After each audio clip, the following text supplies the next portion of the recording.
Sorry about that. Pam's on, German, Joseph Wilson, Anthony Adams, Johnny K, and Joseph Wilson.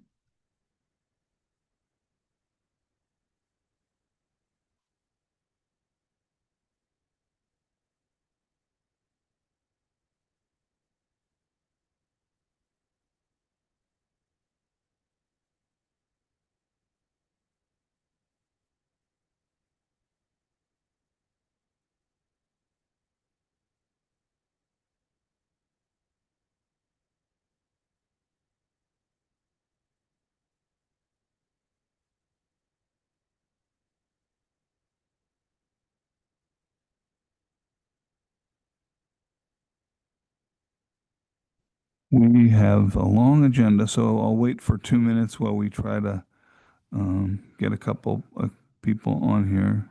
But in 2 minutes, we're going to go because we can't afford to.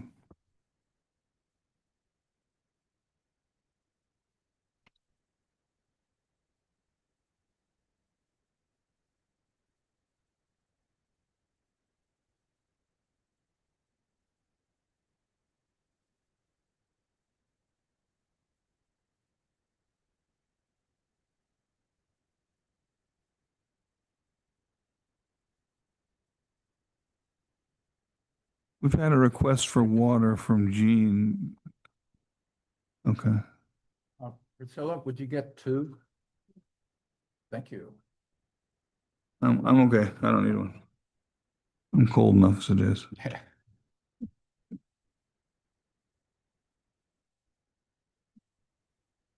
Can you write that over? I want to see the same thing.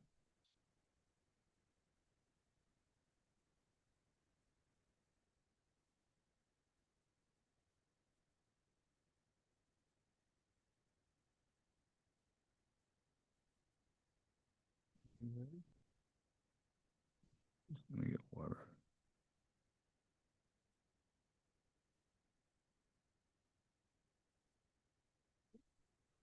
Give it water.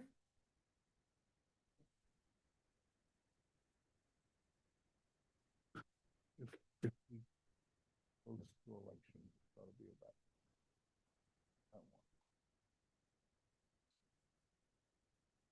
Franchise. Okay, that's good. All right, we're going to.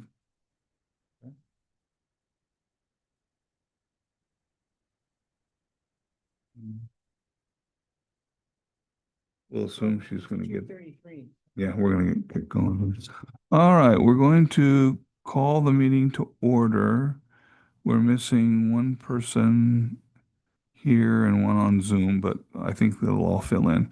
So I'm Jeff Tom. I am the chair of the MAC representing the ACB Capital Chapter, California Council of the Blind. And we will go to my left. Okay, I'm Charles Johnson. I'm MAC Vice Chair, Member at Large, and representing seniors. Jean? Can you hear me? Gene Lozano, representing the interests of people with vision disabilities and a member at large on the MAC. Thank you.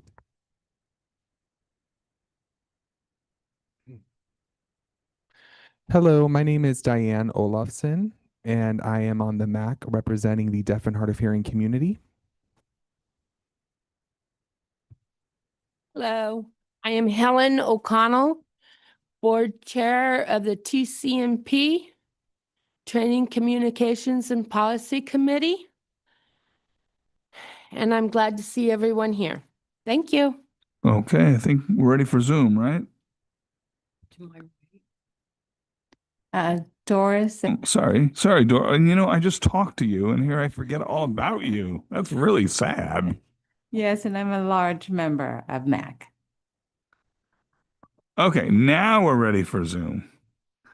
So just speak out if you're on Zoom. Try not to talk over each one another. MAC members.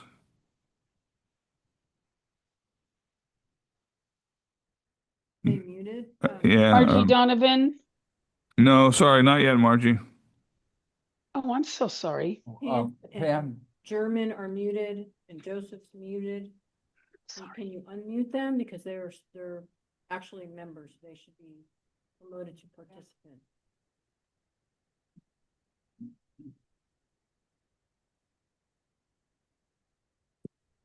You can unmute yourselves, Pam. Okay, now I can speak. All right. A woman who can't speak is frustrated. This is Pam Uh, Floor, member at large representing seniors. Okay. Good afternoon, everyone. My name is German Aon. I am representing Agency on Aging Area 4 and the Sacramento Aging and Disability Resource Connection. All right. Thanks. Joseph, are you unmuted? We'll see here. oh, you're still muted.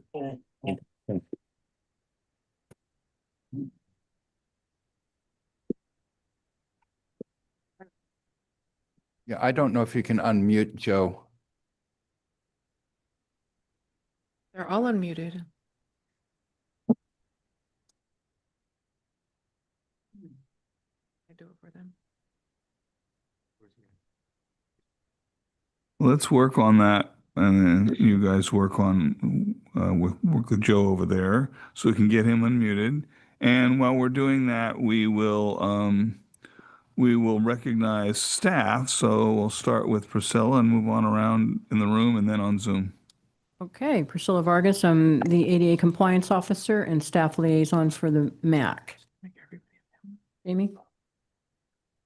Hi there, Jamie Polcanaberry, Director of Customer Satisfaction.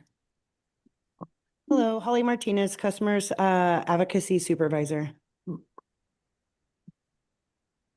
Sorry about that. Natalie Samalu, Administrative Assistant for Accessible Services.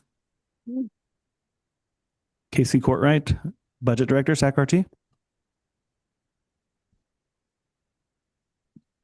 George Kirbyson, Director of Light Rail Maintenance. Matt Maybach, Director of Bus Maintenance. Vince Meany, AVP of Operations. James Drake, SAC-RT Planning Department. Annetta Burnett, Light Rail Operations Director. Charity Oakley, Director of Bus Operations. Alberta Deanda, Superintendent, SAC-RT Go. Blanca Araujo, VP Operations.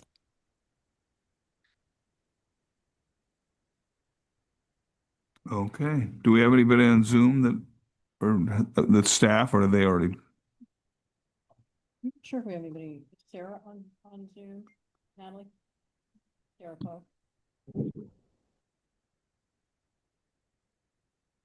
Yes. Okay.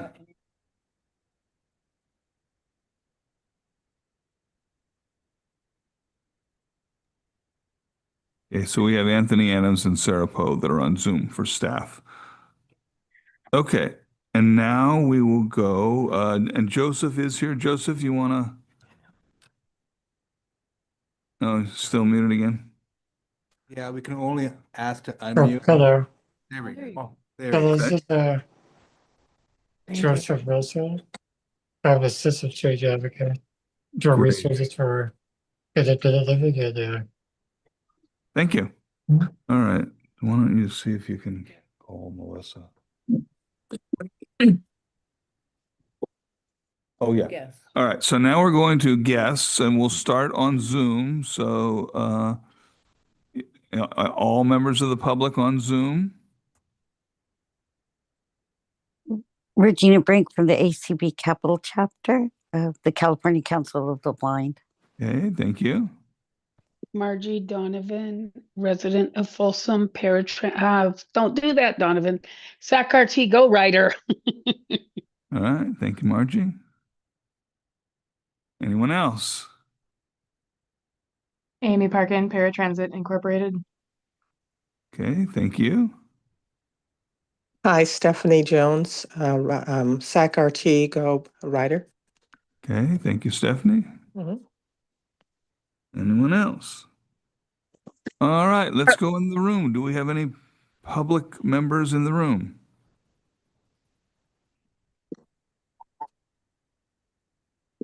Thank you.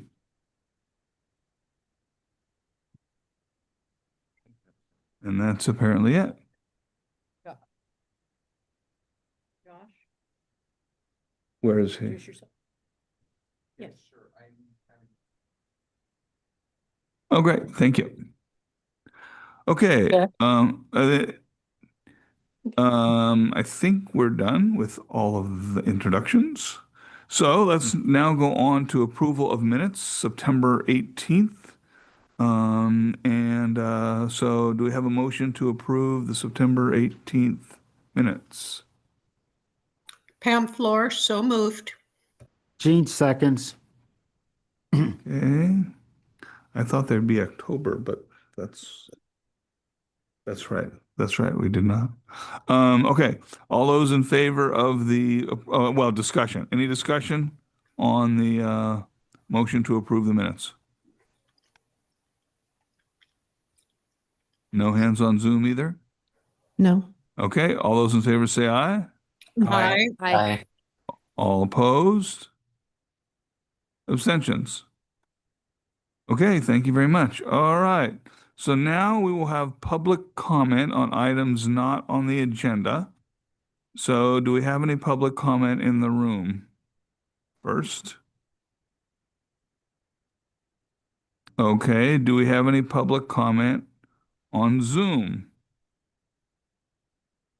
Margie's We have hand is 3 raised. hands raised in Zoom.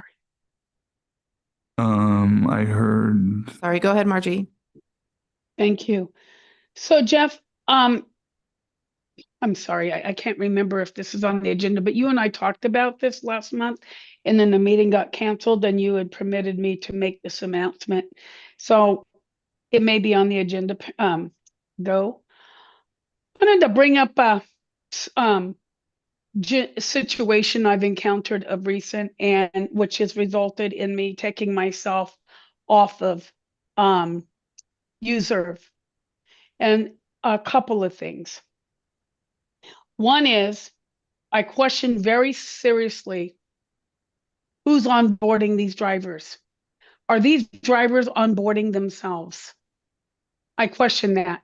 When I get 3 brand new drivers in one day, all of which have been written up, when I get 3 brand new drivers in one day and they don't speak any English and they tell me they don't speak English, that's very problematic. I question who onboards them, whether it's them or a family member, because there's no verification process that I'm aware of.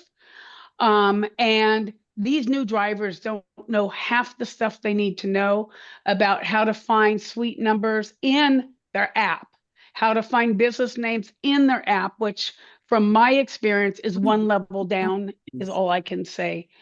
And this is a very serious concern, obviously, since I took myself off of Userve. And that's all I need to say about it is I really hope that Accessible Services will look at how onboarding is done. How does user verify it's the actual driver when the onboarding is done in English only? Thank you.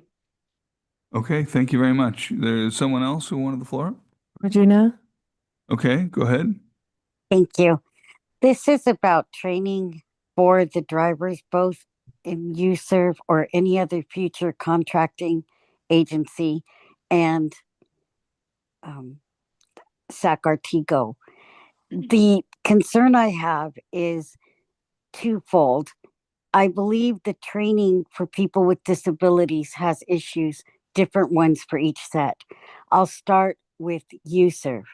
I don't believe they actually have much training in that area. I had to very clearly instruct many people on sighted guide, and some don't even understand that the white cane means that I'm blind, or the guide dog means that my spouse is blind. And I won't go into a bunch of personal incidents. I'm just saying this is prevalent. It's not something that's a one-time issue or that. I filed some complaints, but if I did it every single time, it might be 1 out of 3 rides. So that's very concerning to me that they don't actually know how to interact with people with disabilities.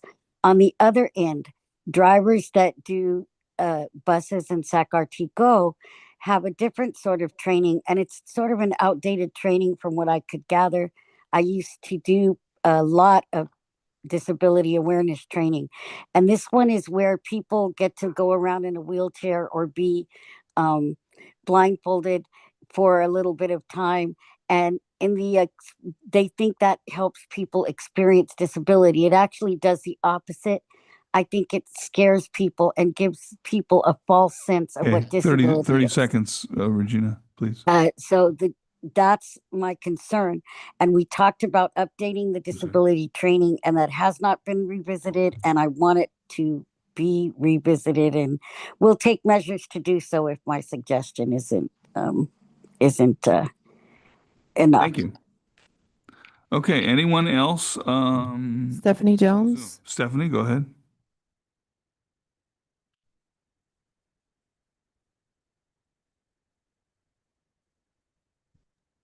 Apologies, some technical things on my end. My concern, and I'll be brief, is drivers are showing up and making a phone call. And I would say 90% are showing up at my home or destination, or I'm sorry, other location, making a phone call, advising they are outside, available, whatever they say, and are not coming to the door unless I specifically say, I need you to come to the door. To me, this suggests that they're not either following instructions that indicate we are a door-to-door service at this time, or they are not understanding what that means. I don't know. I'm, gonna not take guesses, but that's a concern, especially if a person is in a location, in a large building where they at least need the driver to come to the door of the building. Because to tell me you're outside, if I'm on the 5th floor in some particular area, department, doctor's office, medical building, whatever, I don't know how long it's going to take me to get downstairs to the door, but you need to be at the door and not calling me to say I'm outside.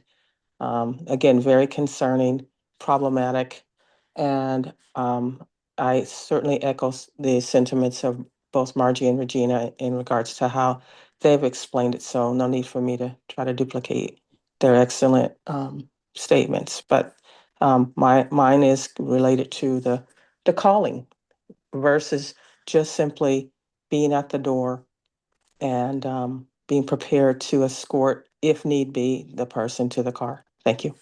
Okay, thank you very much. All right. Ask for clarification with Stephanie's comment. Mhm. Stephanie, are you referring to UServe? I apologize. I was referring to UServe. Thank you. Specifically to UServe. I'm not having that experience with SAC-RT Go bus. Yeah. Mhm. Thank you. Okay, so Melissa Hezarad, you want to introduce yourself? Wait, I'm Melissa Backrack, and I'm on the MAC and Vice Chair of the TCP Committee. Great, thank you. Okay, so under chair report, one thing I'm going to add, I'll do it at the beginning, and then we'll do a couple of other updates, and then we'll get to elections.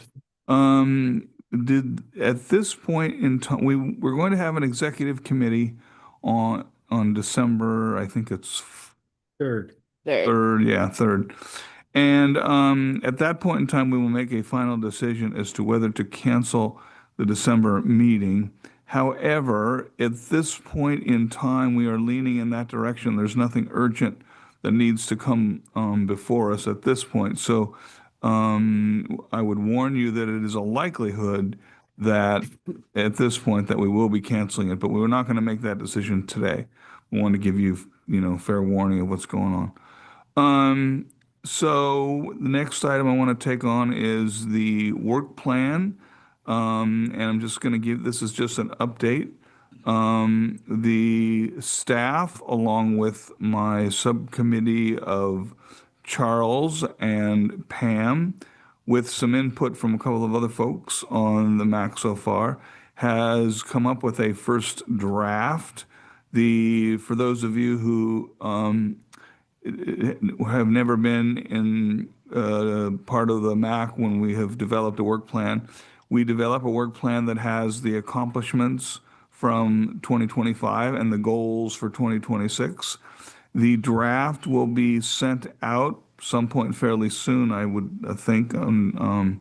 Priscilla's just sort of tinkering with it a little bit and fine tuning it. The draft will come to the entire, if you have input that you would want to provide before whenever the next meeting is, which will probably be January, please don't hesitate to send it to Priscilla and to myself via email, and we can perhaps incorporate it. But the whole MAC will have to approve it, and we'll have time at the January meeting to go over it. It then goes to, once we have our final draft complete, it then goes to the Board of Supervisors for their approval. We think we have a pretty good document so far. We anticipate people having things that they want to change. That's always been part of the process. So when you do see it, look it over carefully. And if you have concerns that you have about it, then do not hesitate to either let us know ahead of time or in the January meeting. Any questions on that process? Pam Floor, Yes. you said the Board of Supervisors. Are you talking about the Did I say county the Board of Supervisors? No, the RT board, sorry. Board I'm of mixing Directors? my Thank boards. you. Thank you, Pam, for correcting me. Anyone else?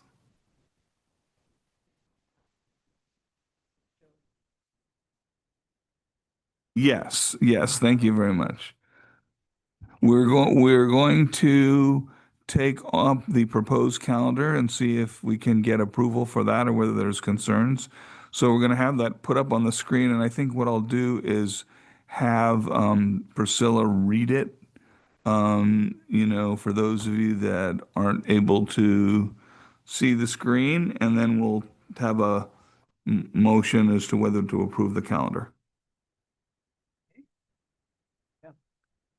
You want to use my mic? Yeah, one. I got it. All right, the proposed calendar, I'll just go down the list of dates. January 15, February 19, March 19, April 16, May 21, June 18, July 16, August 20, September 17, October 15, November 19, and December 17th, and that's all 2026. And Pam has her hand up. Okay, now before I'll recognize you, but before you do that, I just want to say, if we approve this calendar, that doesn't mean that something is not subject to change, because things change for a number of reasons. But so with that, go ahead with whatever questions you have or concerns.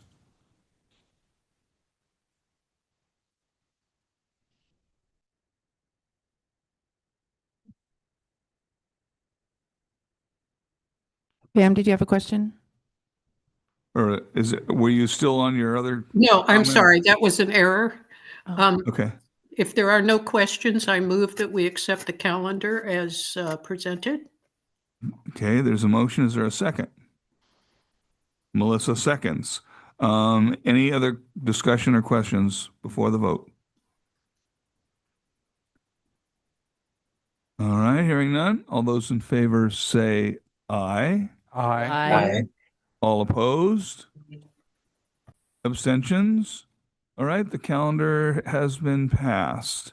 Okay, so now we are going to go to the elections. And if we need the voting procedures, we'll talk through that. So I will conduct the election for the chair. The nominee from the nominating committee is Charles Johnson. Are there any other nominations? Are there any other nominations? And one final time, are there any other nominations? I would accept a motion that Charles Johnson be elected as chair by acclamation. Is there a motion? Make a motion to accept it at acclamation. I second. All those in favor say aye. Aye. Aye. All opposed?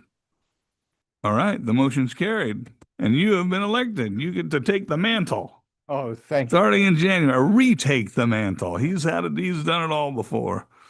All right, and I'm going to turn it over to Charles to do the vice chair election. All right. So from the nominating committee has put up the name of Jeff Tom for vice chair. And I will ask, are there any nominations for vice chair from the floor, either in here or on Zoom by MAC members?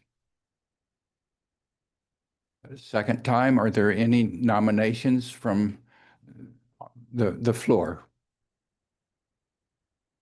Third time, are there any nominations from the floor for the position of vice chair?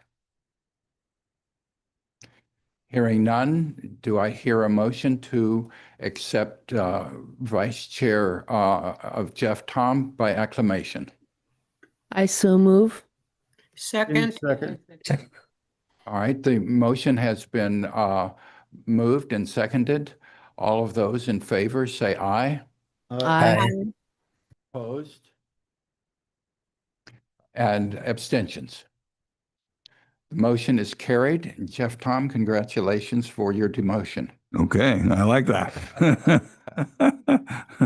I like demotions sometimes. Okay, so our last thing is member update. And so I'm going to turn the floor over to Diane Olafson.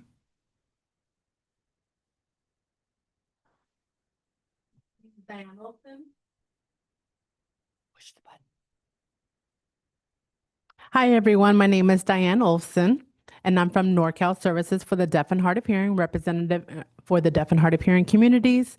I wanted to share about the Deaf and Hard of Hearing feedbacks and comments from our community regarding the transportation. And so far, not a lot of feedback has been coming in. We wanted to, regarding the accessibility with captioning on the bus, on the light rail, and in that system as well.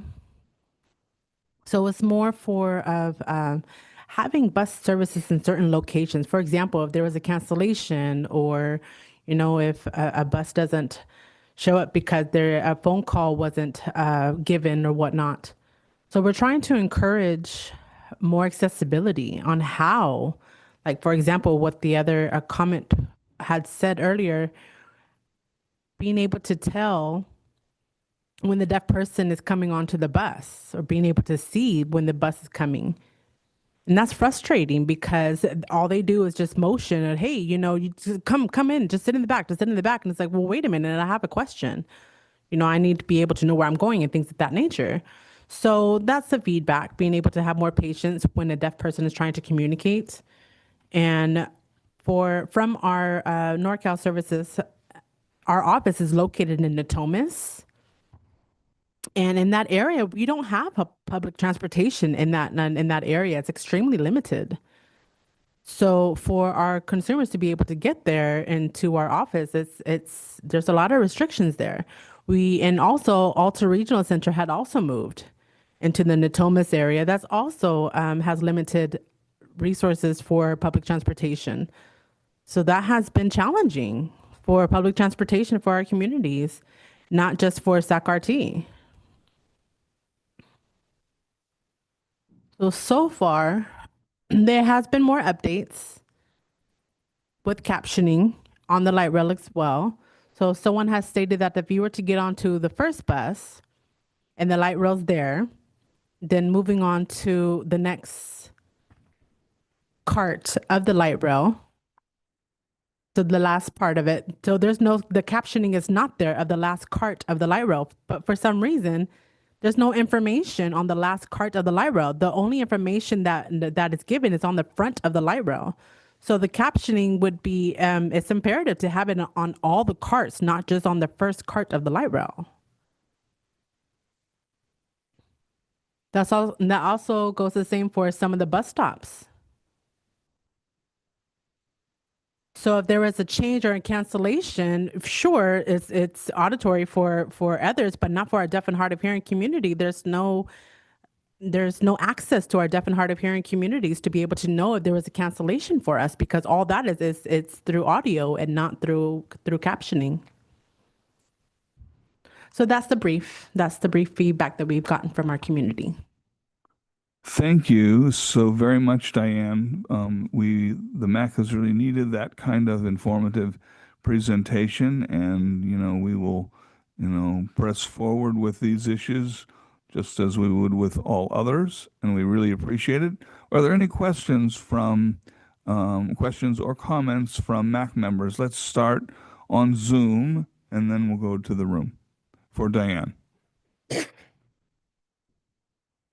Pam has her hand up. Pam Floor, I just want to say that I am very grateful for this report. I found a lot of very good information and look forward to more in the future. Wonderful. Thank you so much. Anybody in the room, MAC members, questions? Helen O'Connell. Okay.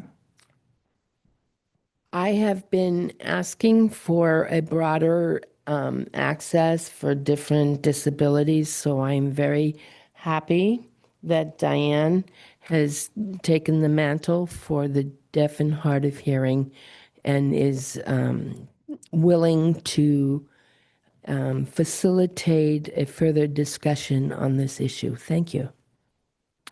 Thank you, Pam. Absolutely correct. Thank you for that. Anyone else? I have a comment. Okay.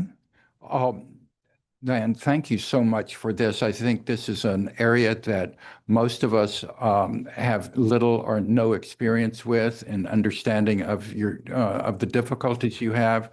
And thank you for putting yourself out and bringing these things to our attention. Very much appreciated. And that's basically what Pam and Helen said too. Appreciate that. Thank you. Any members of the public, we'll start in the room, I guess, that have questions or comments for Diane? Okay, anybody in Zoom from the public that have any questions or comments? Regina Marie. Okay. Yes, I will just comment that I am very glad as well that this report has been submitted. Hopefully it's just the beginning, and thank you, Diane. I think it underscores my point for disability awareness training at all levels. All right. Thank you very much. And thank you, especially Diane, for all that, as we have said. Okay, we're going to go on to old business, and we're going to our LRM 700 update. V, I should say. I don't know where I got the M from. These outgoing chairs, they sort of, slip on the job a little bit. So we have Vincent Beatty and George Curbison. One of you is going to do it, I'm sure. Good afternoon, Jeff. Yeah, you've got George today. Vince is in the room, but I'll be giving your update. There you go. So you'll be happy to know that one of the major updates that we've been waiting for, the software update regarding the ADA tape switch and ramp deployment operation. I received word yesterday that our Siemens commissioning team has received the software, and we're beginning to get it loaded on a couple of test trains to do regression and validation testing. And hopefully that'll go as planned, and we won't have to make any adjustments or modifications to that software version. And if it all tests out successfully, we should have that software pushed out to the fleet by Christmas. So I'm hopeful that the testing will go well. We're going to start testing on Monday, and we'll move forward from there.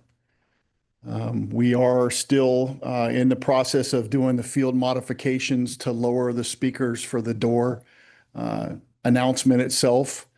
That's still ongoing with a few of the cars that are in our existing fleet. And then all the cars that are coming from the production side of the house are having that implemented in the factory. So all new cars that we get will have that already implemented. We are slated to receive our 33rd car next week. And then the 34th will be shortly behind that. But things are going well. The cars are operating well. It seems like a lot of the difficulties that have been experienced in the past are starting to decline, which is good. And I know that this latest update will really make a huge impact on that to really get rid of the confusion and the door operation with the standard public and those that require a ramp. So it will now require that the ramp cycle be made before the doors can be cleared in order for the train to proceed to the next station. So that'll be a big impact for the MAC and those folks that need that. That is all I have for today. Do you have any questions for me? All right, questions in the room first of MAC members.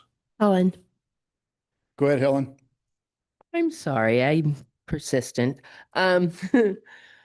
You said that you were implementing a software change. Is that going to prioritize the disability buttons? It will, yeah. So we've talked about that in past meetings, but basically what that does is it heightens the priority that the ramp is given. So right now, the way that the software is written regarding the door operation, should you have a non-ADA passenger request the door operation, the doors will start to open. Then if somebody that needs a ramp happens to hit the button to prioritize the ramp, the software is designed that the ramp will have priority and it'll force the doors closed, deploy the ramp to reopen the doors. The glitch in that is that operator input, once the doors close, if for some reason the train operator is not aware that somebody's requested a ramp and they cancel or clear the doors in preparation for leaving the station to the next station, once those doors close, it will actually clear the doors and allow the train to proceed before the ramp has had a chance to deploy. So it's a glitch in there, but with the dwell time that we have in the stations, it does allow for that situation to occur where the ramp has not had a chance to deploy. So now what this will do is it will not only give the operator a visual indication that a ramp is being requested, it will require that ramp cycle take place before the doors will be able to be cleared. Thank you very much for that clarification. Sure. Okay, anyone else in the room? Melissa? Oh. Okay, any MAC members on Zoom with questions? None. Okay, members of the public, let's start in the room this time. Any members of the public on Zoom with questions for George? None on Zoom. Okay. Well, George, you got off easy today. Boy, I tell you. Well, thank you guys. Living right. Appreciate it. Thank you very much.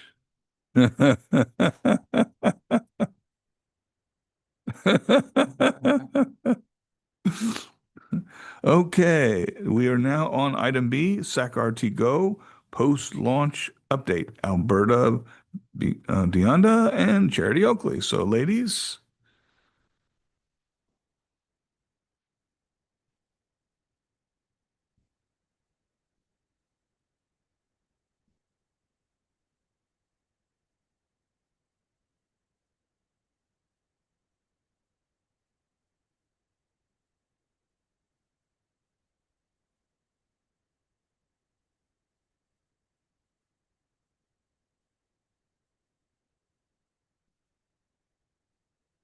All right. Good afternoon, MAC members.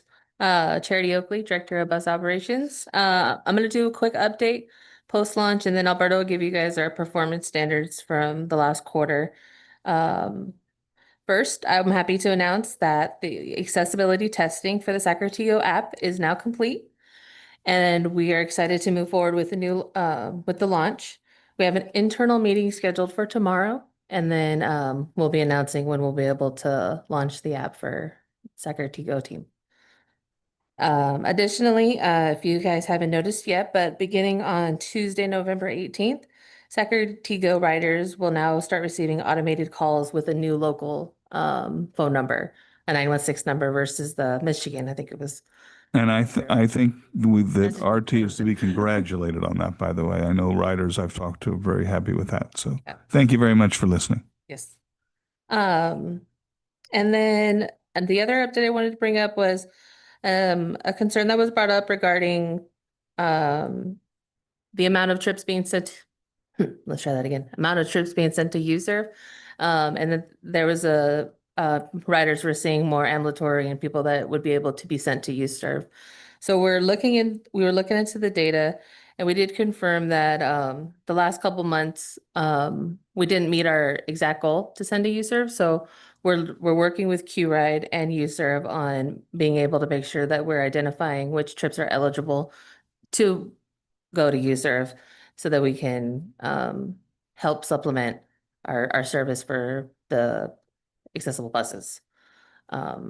So it's still continue to be one of our top priorities, and we're working very close with our QRide to ensure that we're getting as many trips as possible to USERV, and they're willing to take them. So, and then the last thing I had was a concern that was brought up.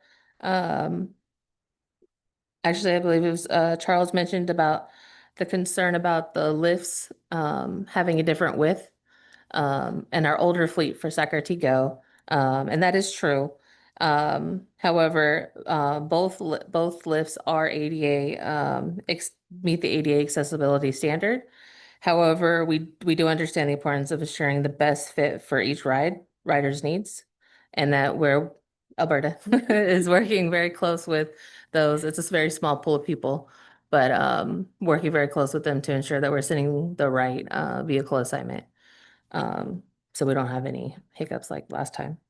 And then eventually, as we start getting newer vehicles, those ones will be phased out, and then that issue would hopefully be resolved. Before I have handed over to Alberta, is there any questions? I'm happy to answer.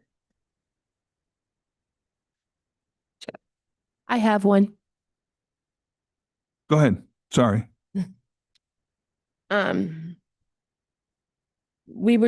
You were talking about, oh, I know. It was the Lyft USERV.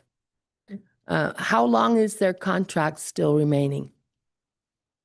So, well, that's going to be part of my next update for the supplemental RFP part. But the contract, it goes into February, but we worked with USERV on extending it so that we ensure that we don't have no lapse in service while we go through the RFP process for a new bidder. How long will the RFP process take? We plan on having a contractor in place in January is when that's the timeline. Thank you. You're welcome. Okay. Any other questions? That or save them for after Alberta is done. Anyone in Zoom, MAC members in Zoom with questions? Margie has a question. Okay. Hi, clarification, please, Charity. What I thought I heard is a user contract is up in February, but whoever the new vendor will be in January. Did I hear that correctly? That's correct. Then why does the user contract need to be extended? We want to make sure that that there's no lapse in service, and that we can make sure to integrate whoever the awarded bidder would be and with our QRide system. So we want to make sure that we have a smooth transition. And then how long do you foresee that you will need to extend the user contract for? We did a 90-day extension.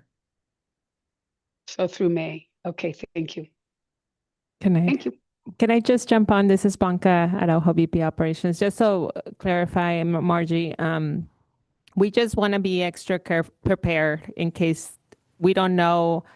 We're trying to learn from our mistakes, from the past, and making sure that if we get a vendor that needs some time to get more operators onboarding or whatever they need to do to make sure that they can provide the service. The RFP process has been extended a little longer than normal just because of questions and things that have been coming in from those that are interested in put in the bids for the contract. So it's just been taking a little longer, and we didn't want to risk having no supplemental service available. So even though we have a 90-day extension with user, doesn't necessarily mean that we have to use those 90 days. It's just there as a backup in case we need it. Yeah. So as soon as the new contractor is ready to go, they will, whoever that will be, then we'll go and move forward with that.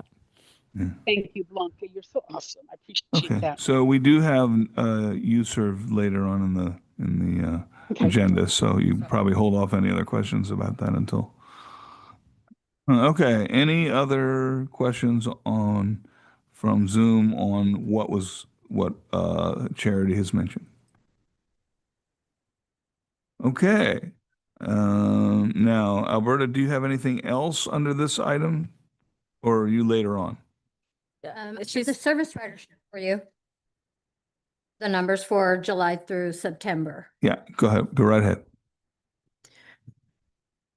So for July, Sacramento had ridership of 25,109. UServe 7,884 for a total ridership of 32,993. In August, Sacramento 24,887. UServe 8,730 for a total ridership of 33,617. September, 25,725 for Sacramento, 7,731 for UServe, and 33,456 for combined ridership. For the on-time performance for July of 25, 82% for Sacramento, 99% for UServe, with a combined OTP of 90%. In August, 81% for Sacramento, 99% for UServe, for a combined OTP of 90%. In September of 25, 72% for Sacramento, supplemental service UServe, 99% for a combined of 85%. Is there something to which you attribute the September drop in the on-time percentage for Sacramento? I wouldn't say something specific, and that can be all kinds of variables, and I knew that question was coming.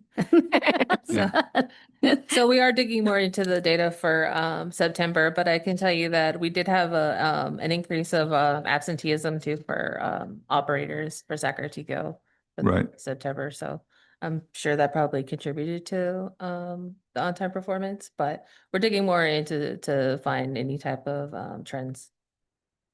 Okay. And I have just one other request. It relates really to both, so I'll make the request now, but probably for January. And this is more out of just curiosity as much as anything else. I would like to know, if you can provide it, the cost per trip RTGo compared to UServe, or supplemental services compared to van rides, if that's possible to break out.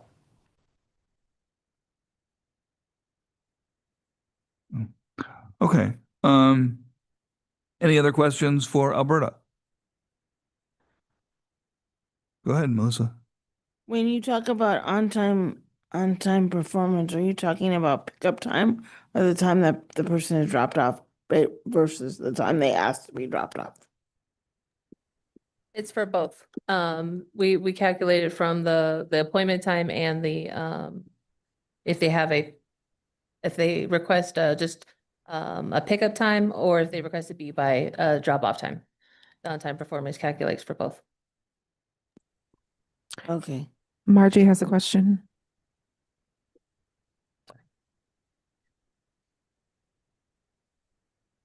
Hang on, any other members in the room, MAC members in the room? I would just like to make a comment. Helen O'Connell.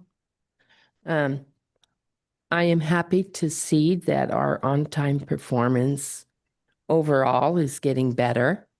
I still don't think it's fair that UServe can return rides back to RT Go if their on-time performance would be lower because they return rides because they cannot keep them on time. And I don't think that is a realistic reflection on their on-time performance. I think that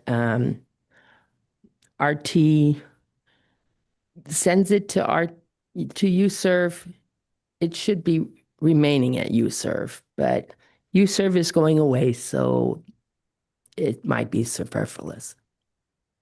So perhaps another way of getting around that issue, which I totally understand the issue that you're raising, is to you can retain the same method of calculating on time, but maybe we ought to have a separate category that carves out the numbers of rides that are being returned, because that way we'd be able to show the impact that is having. And maybe we ought to, is it possible to acquire that kind of data, Alberta or Charity, in terms of, per month?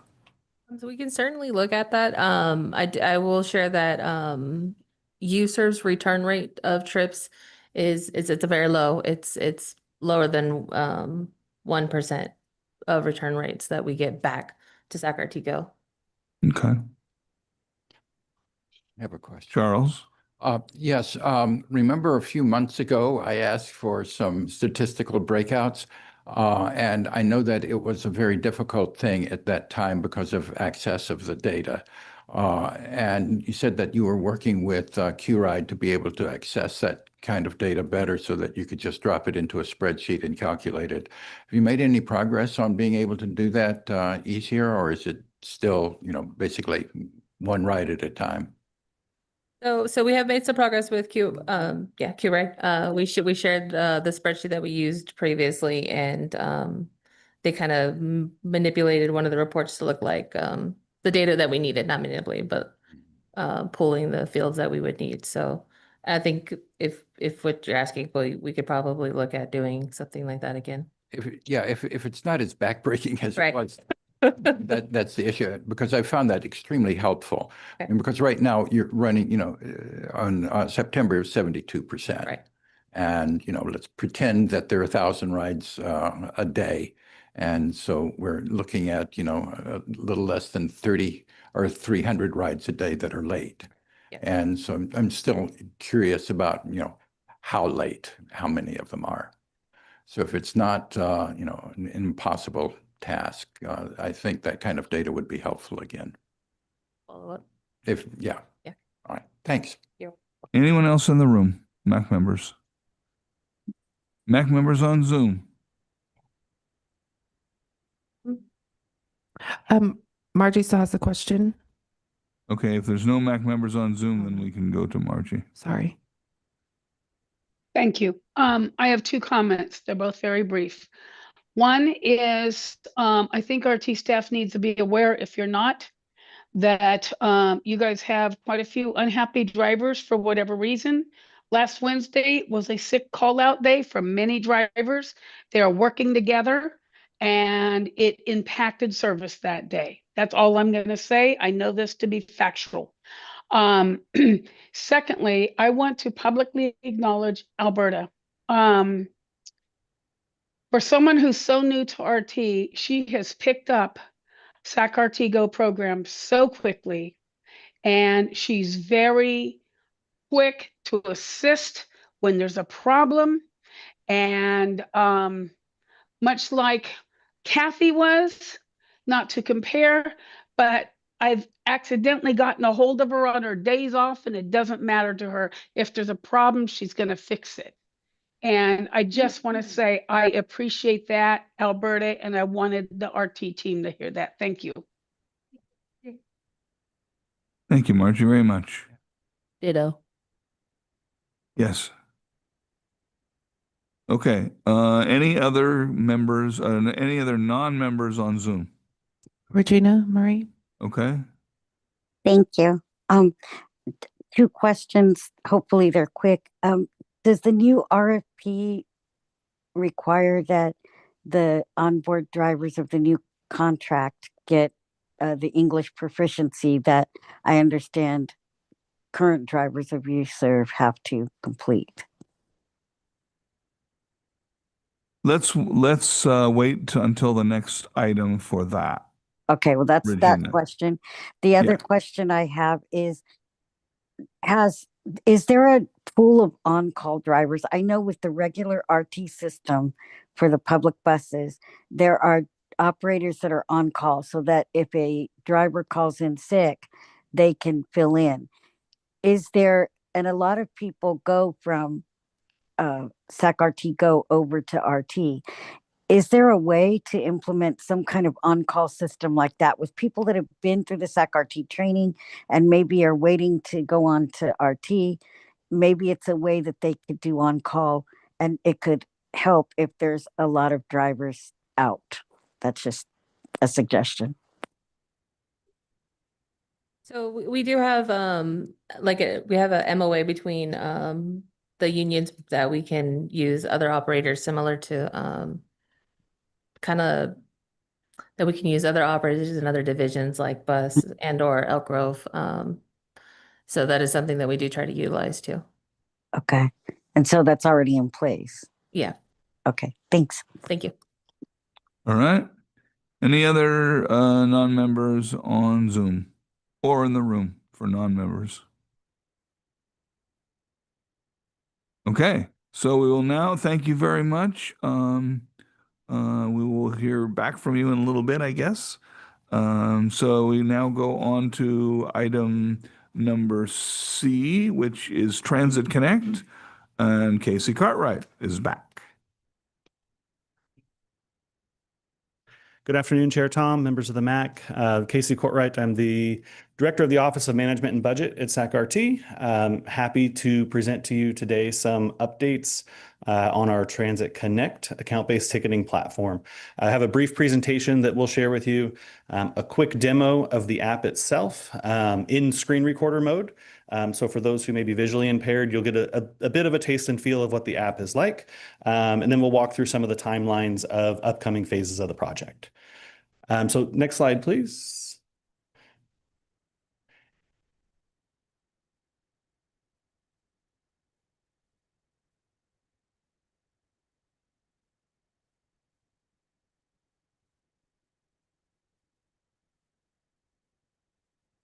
Then either whoops, back to the slideshow button, and then from beginning or from current slide, either one will work.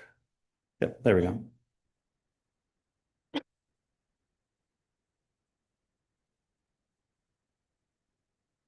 All right, yeah, next slide. So right now where we are, this is the first phase of the Transit Connect app. We launched with basic fares only back in September. We're here today because we're prepping for the launch of our discount fares as well. That should come by the end of next week. Passengers will see an update to the app in the App Store. We're working with our marketing team right now on communication and messaging to our passengers to make sure to let them know when they can go ahead and download the app.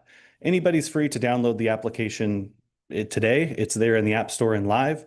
It just doesn't include the functionality for the discount fares. We've been working with the team at Masabi, who's the vendor providing the app, to clean up the application itself, make it more presentable and usable for everybody. And so we're expected to launch that update next week. We don't have a precise date only because of the nature of the app stores themselves. The Masabi team actually released the update to the App Store today, but we just don't know precisely the day next week when the Apple Store will publish it or when the Google Play Store will publish it, for example. In early 2026, we expect Yolobus to join Transit Connect. We'll actually be going to the board in December with a licensing agreement proposal for the board to consider to allow Yolobus to join. The primary reason for that is Yolobus passengers already experience, they use Zip Pass as well today. And as part of as one things phase in and out that we'll talk about, here later on, we want to make sure that Yolobus passengers don't have a seamless experience as well. So we're going to provide them access to the Transit Connect mobile app prior to the launch of the full account-based ticketing system that'll happen later on in 2026. Additionally, we may have Unitrans join at the same time in late January, early February. Oh, yes, go ahead, question. Yes. Yes. Mm-hmm. Yep. Melissa, if you can, you might want to try to speak on the mic. So yeah, the question was, does it? No, I heard the question. Well, yeah, go ahead and repeat it in case someone else on Zoom. Yeah, the question was whether or not this Yolobus includes West Sacramento. Yes, it does. Yeah. Thank you. Next slide, please. Slide, please. Oh, Oh, did we have another question? Okay, sounds good. So we're going to run through a quick demo, and again, we're running through this in voiceover mode here. So you'll notice as it's myself here scrolling through the app in a recorded fashion from earlier today. It's going to move quickly through the application, so I don't expect everyone to necessarily keep up, but you will hear the prompts that the app is giving to passengers. You will see the screen flows that the application itself is going through. So what we'll do, and I'll just give a quick description of what it will go through prior to running through the video here. The video is about 2 minutes for it to make it through, but you'll get a sense of the look and feel of the app itself. What we'll do is we'll go in and add a discount. So passengers, when they first download the app, everybody has access to the basic fares.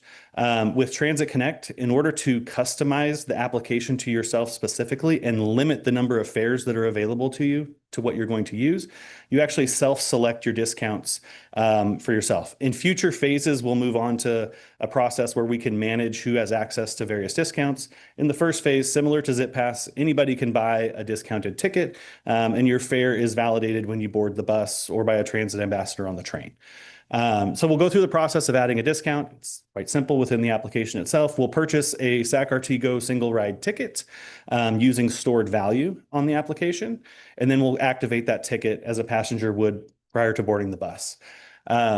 One difference between Transit Connect that you'll notice and Zip Pass is there's already the benefit of what Transit Connect calls stored value. It's very similar to cash value on our Connect card system, meaning rather than customers having to purchase a number of single ride tickets and guess, do I need 5 single ride tickets and 3 daily passes or whatever, you can just load $20 into your account, and then as you need it, you convert that $20 into specific tickets for your use case. So if you want, Natalie, go ahead and click the button and we'll listen for a couple minutes.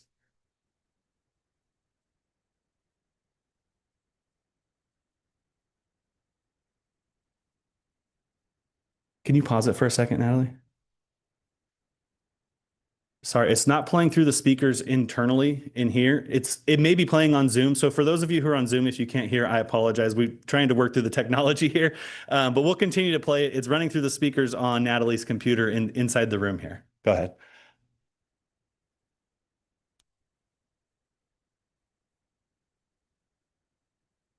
I have not discounts. Link 4 of 6.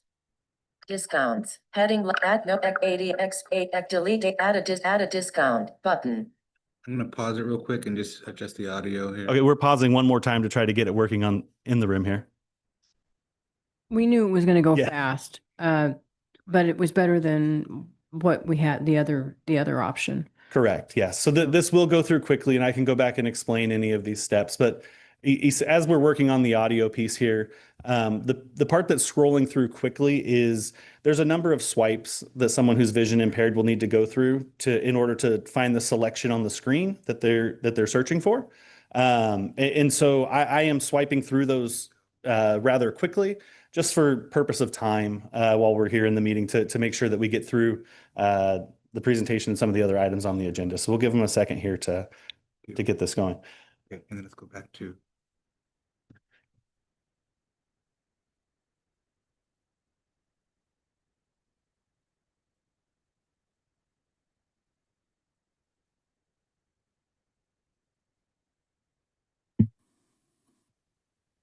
Who is traveling? ADA button. ADA discount added. Take back to wallet. Wallet. Heading level 1. You'd not purchase a new pass button. Dimmed. Passes. Heading level 1. Pass single ride button. Select passes. Heading level 1. More B2 add more L2 add more in SAC RT go single ride. Set $5. Remove 0. Add pass button. Web dialog. Your mobile ticket. SAC RT Go tickets are valid on SAC RT Go services only. Eligibility restrictions apply. Understood button. Add pass button. 0. Add purchase total $5. Add passes button. Checkout. Heading level 1.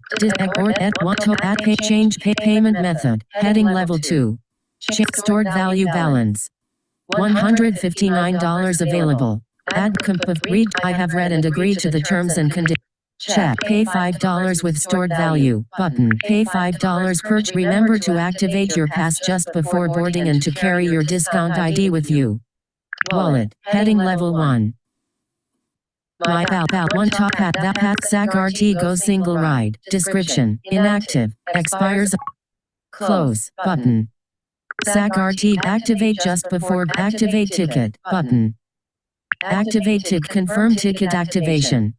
Once the tick activate ticket button. Close button.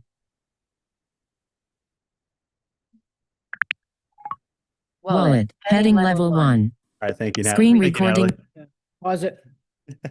All right. So that was a little bit, that was a lot for everyone in the room here. Hopefully for those of you on Zoom, that may have actually been a better experience. We had 2 microphones going once we got it going in here. But that's the application itself. It is certainly an improvement on what we have with our current app ZipPass. We're looking forward to a lot of the new features coming up very soon. And go ahead and next slide here, Natalie. We'll start talking about some of those. So phase 1 is just the app itself. Phase 2 is where we start to integrate with other services. The first portion of phase 2 will be expanding our tap to ride system to light rail. So the new readers that we installed a few months ago on SAC RT Go vehicles and on all of our other bus fleet at Sacramento, that will be expanded to light rail. We had Caltrans approve a purchase of that hardware in September. We have already placed the order for that. We expect the hardware to begin arriving sometime in early 2026. The readers will be precisely the same as what you have on board the buses. So there's no difference. Like with Connect Card right now, you have a different reader at the light rail platform than you do on the bus. With the tap to ride system, it's going to be exactly the same reader. They will be placed on the existing Connect Card pedestals.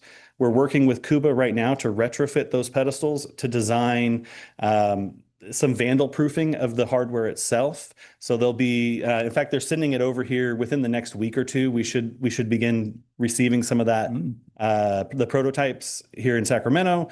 And what we're planning to do is go out into the field and install them ourselves to get a sense of, make sure that we don't have any glare with the retrofitting and stuff like that we're doing on the screens.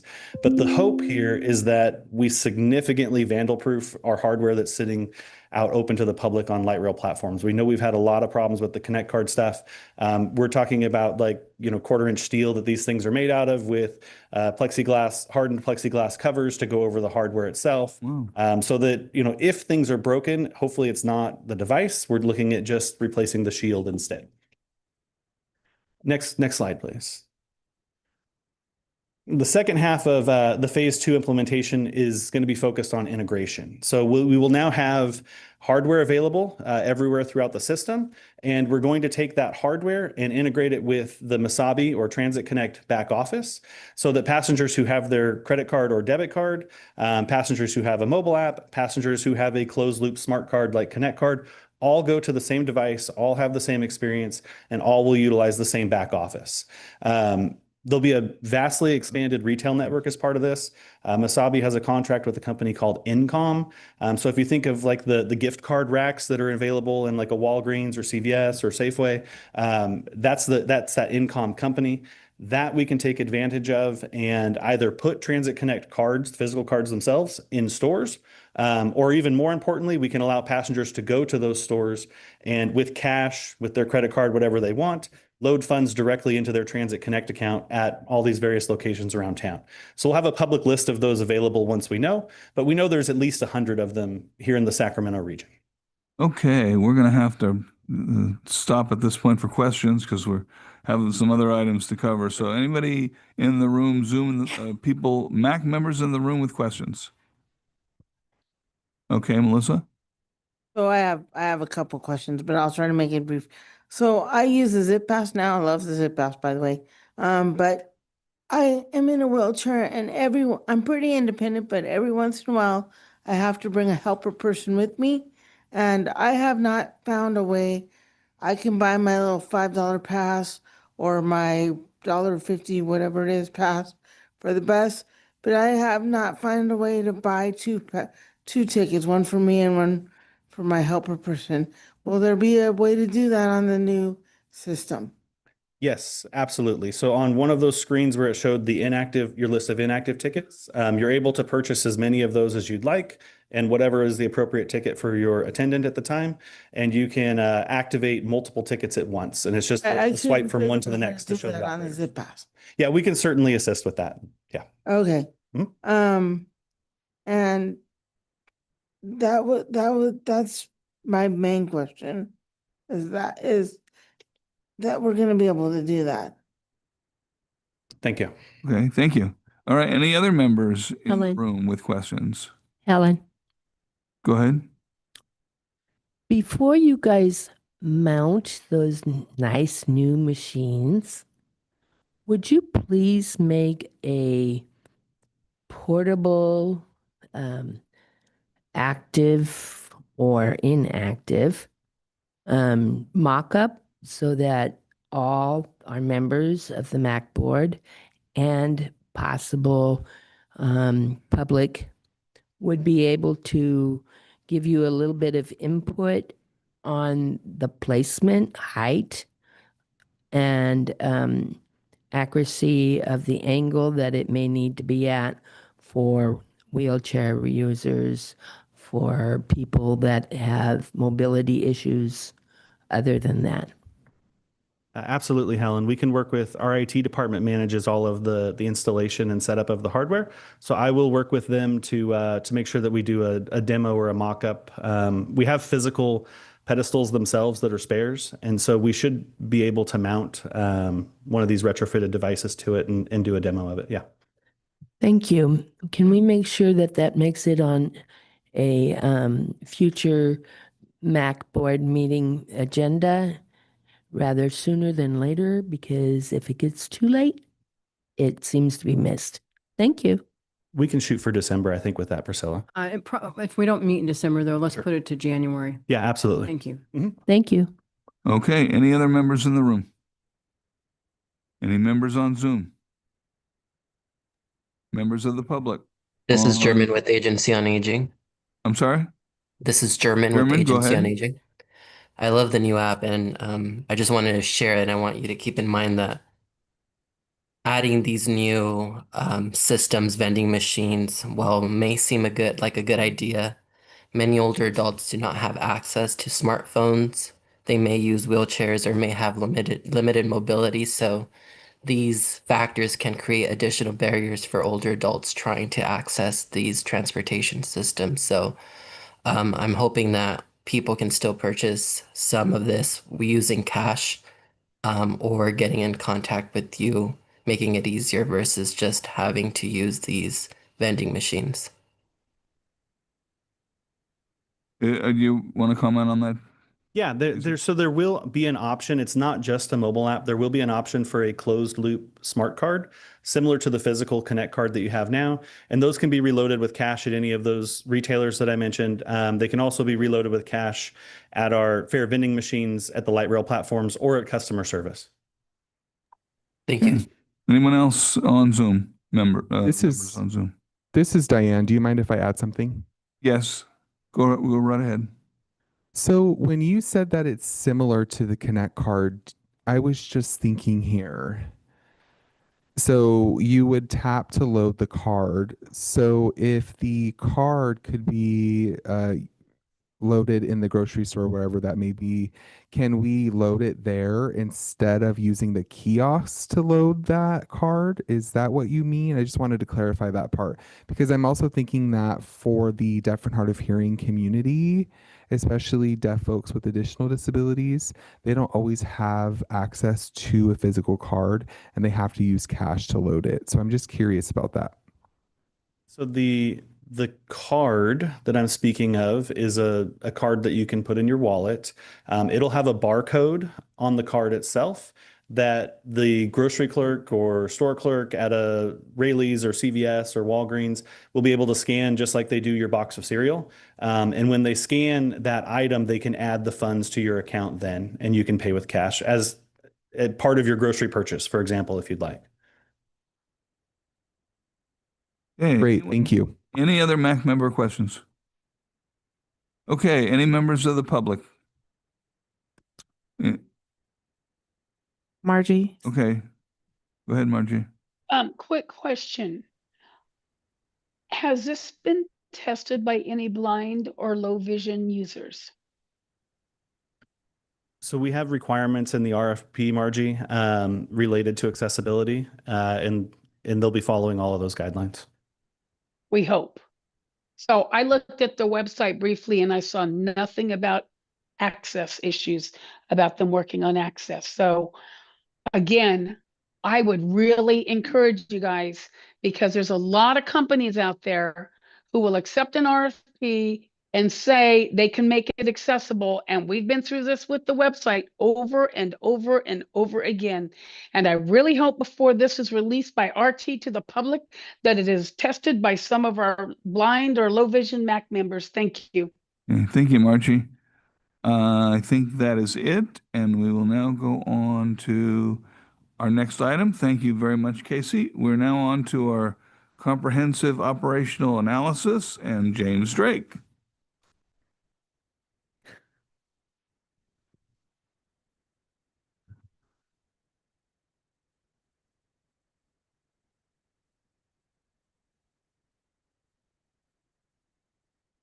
Good afternoon, MAC members. James Drake, Senior Manager of Service Planning, with a quick update on our comprehensive operational analysis. Our focus over the last couple months has changed to our long-range plan update. Earlier this month on Wednesday the 5th, we gave a brief presentation to the general public online. And earlier this week, we had an in-person workshop on Tuesday evening where we had 25 attendees.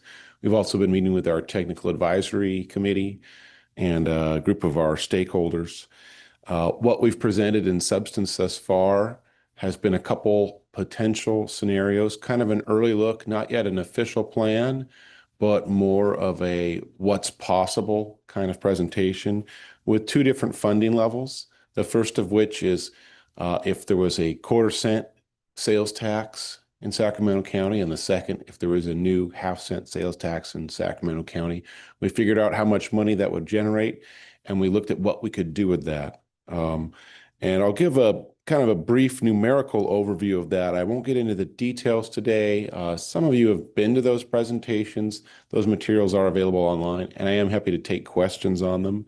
But as kind of an overview, with that first scenario where there was a quarter-cent new sales tax, we could add 4 new frequent bus routes at 15-minute headways. We could improve 9 bus routes to late-night service to 11 p.m. or later, 7 days a week. And we could add service in new areas on 4 new areas. And that includes one area that's technically an existing area, which is Elk Grove, but that would be adding weekend service to 3 Elk Grove routes. With a half-cent new sales tax, we would be able to do a lot more. We would be able to add 8 new frequent bus routes, plus 7 routes that were built to a bus rapid transit standard with 15-minute headways 7 days a week. We'd be able to do late night service on 12 bus routes, and we'd be able to have new service in 5 new areas. And if all of that sounds kind of short, brief, the point I've made to our stakeholders and to the members of the public is at this stage, this is still kind of a budgeting exercise. It's not an official recommendation yet, but more of a sneak peek. We've attempted to answer the question of what can we afford, what's possible, what's doable. What we've presented thus far is doable. It's quite doable, but it's not the only thing that's doable. But what we have presented and shared with our stakeholders has actually been very well received. We think it's been a very successful demonstration that for a modest half-cent sales tax, we could pull off a very transformative set of improvements here in Sacramento. Basically 15 new frequent routes and 12 more routes with late night bus service would do a lot. It wouldn't be premium service on every single route in every single community, and there would be new service, but not everywhere. It wouldn't fill every one of our gaps.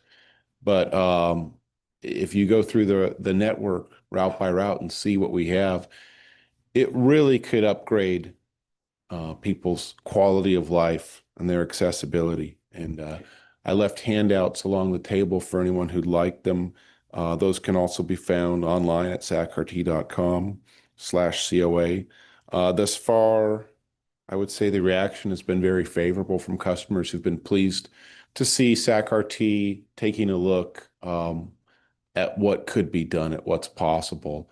Right now, we're obviously in challenging budget times, and realism is always an important thing to keep in mind, but also SACRT hasn't updated its long-range plan in 15 years. And the last time we did it, things were quite a bit different than they are now. So we're quite proud of what's been developed thus far and think that second half-cent sales tax measure, whether something like that gets funded or not, whether that gets placed on the ballot in 2026 or not, we think it's quite right for SACRT to have done the work and said, what could we do with that? What could it look like?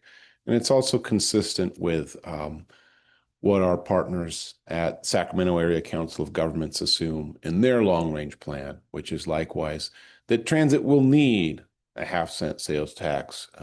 We may not get it this year or next, but we're going to need it to accomplish the region's goals. With that, I think I'll just pause here. Okay. Halt here and open it up for questions. Thank you. Thank you. I would ask members just to ask very urgent questions because we do have other reports to get to and want to give everyone a chance to hear these reports. So any members in the room with questions? Any members on Zoom with questions? Members of the public? All right. Thank you, Thank you very much, James. Appreciate that. Okay, we're now going to go to new business. We have a supplemental paratransit services scope of work update with Charity, and I would say Charity just to address items that you may not have covered before, including Regina's questions about English language proficiency. So I'll leave it to you.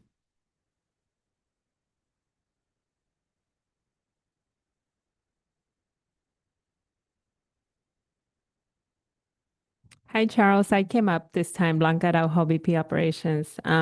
Charity's standing here with me. You mentioned, I think we already touched on most of the things in the other questions that earlier when she was giving her update. We do want to say thank you to all of you for taking the time to look. I missed a meeting where we met and talked and went over the RFP. I do want to thank you all for the feedback that was received. And some of that feedback actually included the English speaking, some training, and some of the concerns that were actually brought up today. And we did take those and make sure that some of those were already added, but we did enhance a lot of the language to ensure that it was clear to the feedback that we got from all of you. So I do want to tell you guys that we have been hearing you guys in regards to what the concerns have been through UServe and all this whole time that we had this supplemental service. And we have been taking notes on all of that. And we had that in mind when we went through the scope of work. And we we're getting ready for this RFP. And that's something that will continue throughout this whole process while we do the awards and all that. We will make sure that we continue with those efforts to ensure that we can make sure that we get those, make sure that we don't have those issues again, right, with whoever else we end up working with.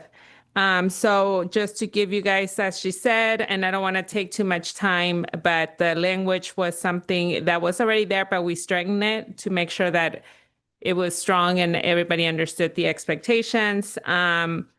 As we talked about extending the contract and why we're extending that. So I hope I was able to respond to Margie's question in regards that was part of this update. And so far, yeah, so we're moving along and we're prepared with that extension to ensure that there's no lapse in service, and we'll continue with the RFP process. So I'll see if any of you guys have any additional questions for me. Okay, MAC members, let's this time start in Zoom. MAC members in Zoom. No one on Zoom. Okay, and in the room, MAC members. Helen O'Connell. Okay, Helen?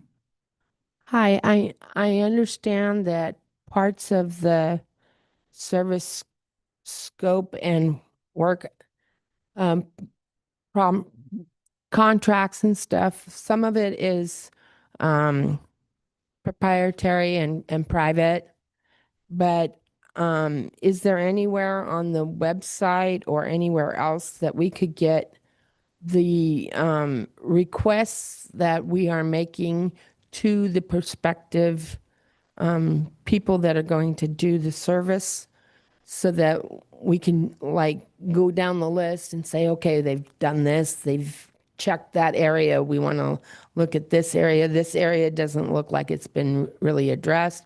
Can we have more input on that kind of thing, so we can just check off different areas that we might have concerns over before you guys finalize anything? Go ahead, because I think you. Okay, let me just mention, Helen, that really what you're describing is what we do through the evaluation process and determining who would be selected, and maybe more than one vendor that we select.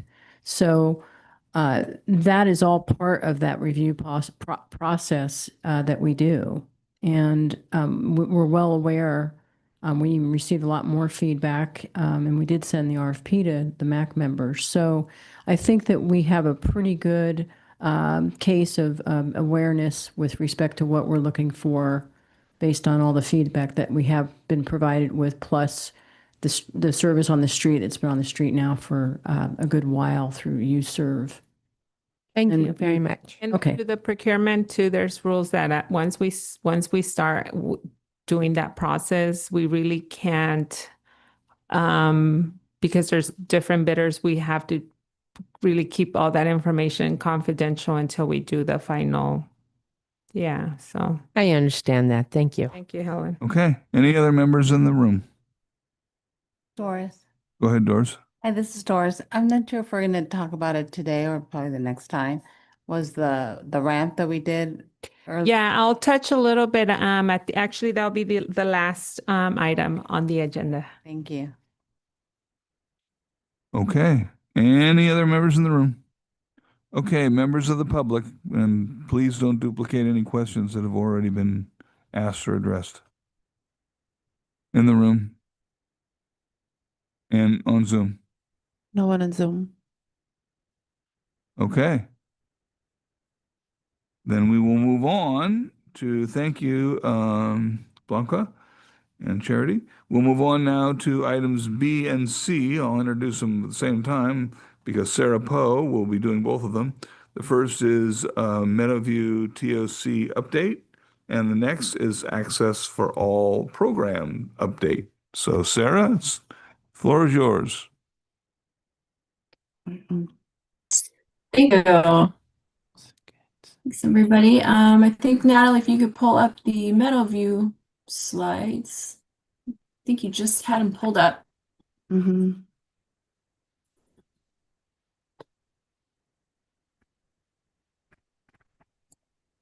while she's doing that, great to be here, everybody. Hi, I'm Sarah Poe, Senior Planner with SACRT.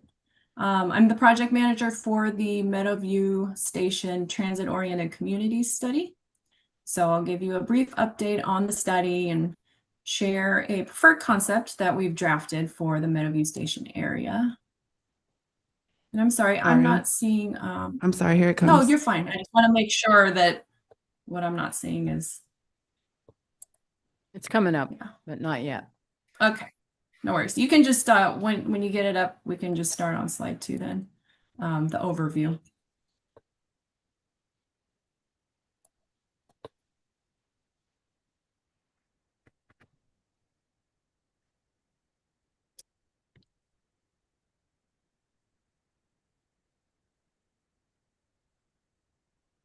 Yeah, great.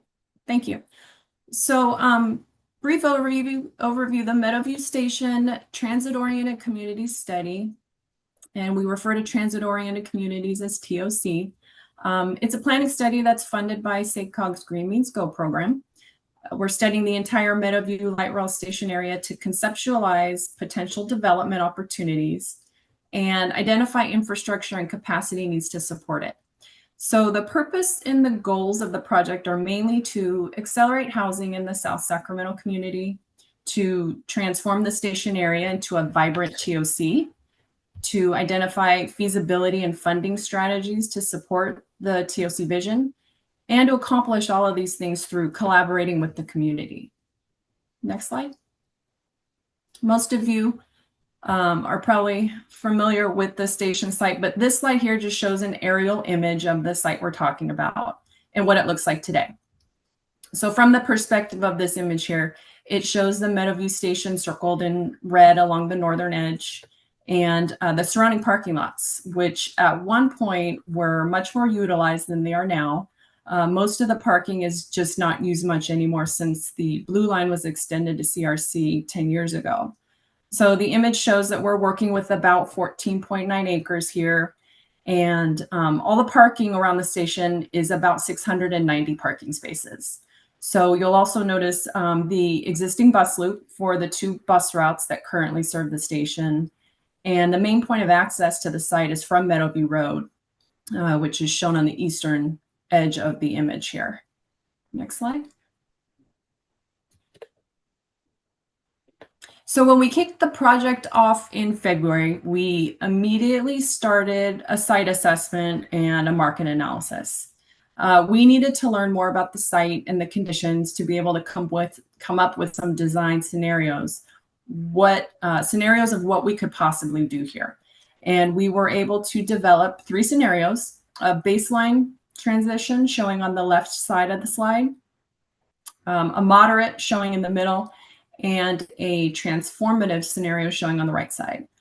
So I didn't include the legend here that explains the colors. I was going to describe them anyways. So basically, the baseline transition was developed to show what we could do by just making some minimal changes.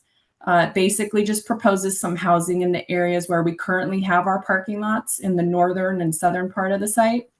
It maintains the parking in the middle of the site, allows for some retail uses in the area fronting Meadowview Road, and converts some of the existing and open green space into a little bit more parking along the western edge. Access to and from the site remains the same in this scenario. Bus loop stays the same configuration. So this is a minimal baseline change with lower densities at a minimal cost. The moderate scenario in the middle was developed to show how the site could be reconfigured to open up more space in the northern portion, where we proposed some lower density housing. And when I say lower density, I mean 3 stories, 3-story housing.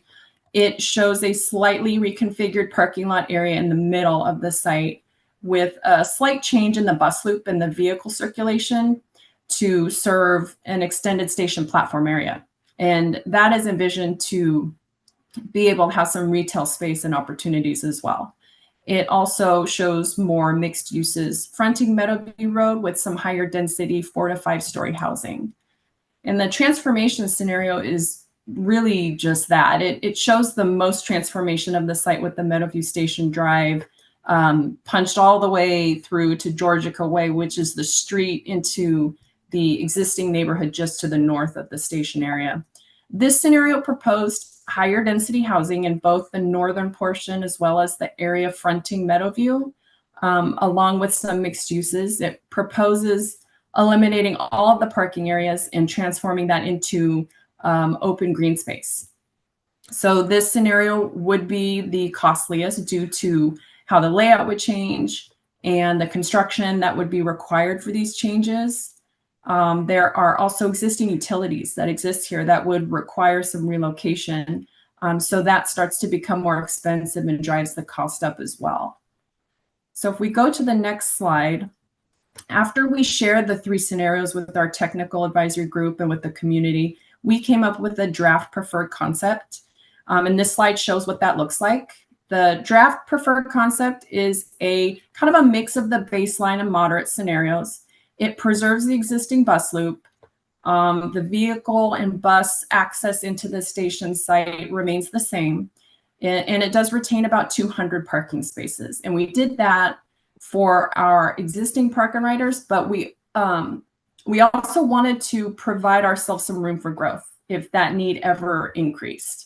And it does also provide some flexibility for joint uses with the housing and retail developments, since those developments are being proposed as having no parking at all. So we really wanted to make sure that this concept is transit supportive. Keeping a close eye on how we handled the parking was a really important piece to that. And furthermore, the concept proposes 3-story housing development in the northern portion of the site, and proposes the higher densities and the mixed uses in the southern portion, which is the area fronting Meadowview Road. We did add some pedestrian and bikeway connectivity. We heard that that was a really important amenity during public workshops. So the community wanted to see improvements to how they're able to access the station site. So that this concept embraces that. It does also preserve the existing stormwater detention as a green buffer along the northern edge, and adds a nice large transit plaza to where the existing station platform is. It offers high density 3 to 4 and 5 to 6-story housing in the bottom half of the site with, like I mentioned, with the highest density and mixed uses fronting Meadowview Road. So the next slide, Sarah, if you this is just Sarah, if you could probably best summarize the what you have left, so that we have time. this is the last slide. Okay, cool. Thank you. No new information on this. It's just a different perspective, but I do like how it shows this large gateway plaza and pedestrian parkway that we were able to include here, because it does allow us to avoid having to relocate any utilities, which was also a really important piece too, because that gets really costly. So this provides this hits a couple birds with one stone here. And it's just a really nice snapshot, I think, of what the station site could potentially look like. Do you want to do your second update first, or do you want to take questions now on this one? Which would you prefer to do? It doesn't matter. I know I verbally described all of these conceptual images, so I hope I did that well enough. If anybody has any questions, I'm more than happy to answer them now, or okay, then questions from Zoom members, from members on Zoom on this update first. Questions No one on Zoom. Members in the room. Okay, any questions from the public? Zoom or in the room? And nobody on Zoom. Who? Me. Go ahead. Yeah, go ahead. Sarah, one quick question. What is the timeline on this? So right now we are in the funding and financial strategies part of the draft plan. We anticipate having a draft plan available for folks to review in January, maybe early February. But all of the information I presented on concepts and everything, that's all available now. We're still working with this draft concept. So any comments you guys have on that, please feel free to share them. Yeah. Thank you. We'll probably need to put that into our work plan for next year. So, all right. Thank you very much. Okay, you're up again. Yeah. Okay, now we're going to talk about Access for All funding program. Wait for the slides. Yeah, so slide 2, we can just go through this really quickly. Access for All was developed in 2019 pursuant to Senate Bill 1376. That's directing the California Public Utilities Commission to establish a program that would increase the availability of on-demand transportation for persons with disabilities, including wheelchair users who need a wheelchair accessible vehicle, a WAVE. Next slide. So in response to the bill, the CPUC created the Access for All program. This diagram just illustrates how the program is funded and administered and essentially how it functions at like a high level. So I'll just go through and describe it really quickly. The CPUC collects 10 cents from all completed TNC trips in California. Those funds are collected on a county level basis to establish funding balances. The CPUC designates local access fund administrators, what we call LAFAs, and statewide access fund administrators, we call SAFAs, for counties to administer the Access for All program. The LAFAs are selected to administer county funds. SAFAs are selected for counties that aren't being served by a LAFA. And those LAFAs and SAFAs then administer the programs, which starts with RFP process and awards service providers that are that demonstrate the ability to provide on-demand WAVE service in that county. Next slide. So in July 2025, SACRT was selected to be the LAFA for Sacramento County. And as the LAFA, SACRT is responsible for administering the Access Fund program. We're required to establish a solicitation process for access providers, and we're responsible for engaging with the disability community about access providers and programs selected to receive these access funds. So that means that SACRT is going to regularly engage with the MAC about the WAVE programs that are being funded by these access funds to ensure that they're developed and implemented according to program requirements. Next slide. SACRT was very interested in becoming a LAFA, not only because there hadn't been one established yet, but primarily because we are an access provider. We already operate on-demand WAVE service in the county with SACRT Flex, and this means we can also apply as an access provider ourselves for Flex service. So right now, Flex costs about $1.5 million each year to operate at our current service levels. Flex is partially funded by Measure A neighborhood shell funds, which provides about $800,000 per year towards the service. And with these access funds, SACRT would have the ability to continue operating Flex at its current service levels to continue providing that on-demand WAVE service in the county. Next slide. The Access for All program would not only provide revenue to supplement the existing costs for Flex, but it may also allow some ability for expansion. So when SACRT was designated as the LAFA in July, we also received all the access funds collected since the beginning of the program in 2019. So access funds available for award right now includes funds from cycles 1 through 5. And this allows us to implement a larger call for projects and award, which could provide some possibilities for potential Flex expansion. That could include things like extending service hours or extending the number of days we operate each week, like offering weekend service, or we may be able to add vehicles to zones, which could increase availability and result in shorter wait times. So the next slide is my last one. And this just gives kind of an idea on next steps. We'll be going out, we'll be putting out a call for projects, which will likely be every 3 years. And eligible entities that can apply include those that have the ability to provide on-demand WAVE service. At that point, we'll spend the subsequent weeks working with applicants to provide assistance and answer questions and evaluate the applications that we received. Screening and scoring will be a collaborative effort between SACRT staff and one representative from the MAC. And we anticipate selecting a provider or possibly multiple providers in early 2026. So that wraps up the Access for All summary. we haven't really figured out yet how to recruit a MAC member for participating in the solicitation process and evaluation. So I'll be talking to Priscilla probably a little bit more in the coming weeks about that. That's great. Thank you very much. We have another work plan item to add for next year. And this is an excellent one. I'm going to limit questions to MAC members because we have more to cover. So are there MAC members in the room with questions? Doris, go ahead. Hi, this is Doris. Is this access that we have in LA? They've had it for a couple of years, or is it separate?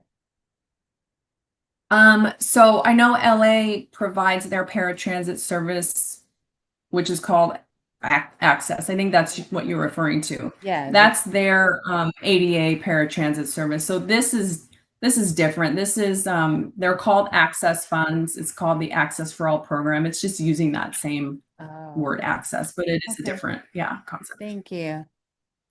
Okay. Other MAC member questions in the room? Okay, on Zoom. And on Zoom. All right. Thank you very much. We have, Thank you. People in the room, I'm sorry? people in the room might have a question. Yeah, is there someone else has a question? Helen, go ahead. I didn't hear you say anything. It's coming.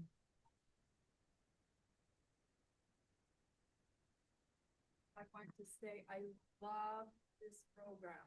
I absolutely love this program. I myself, thank you. I really love Sacramento Flex. I use it a lot. It's my main transportation when my sister is at work and she cannot give me a ride.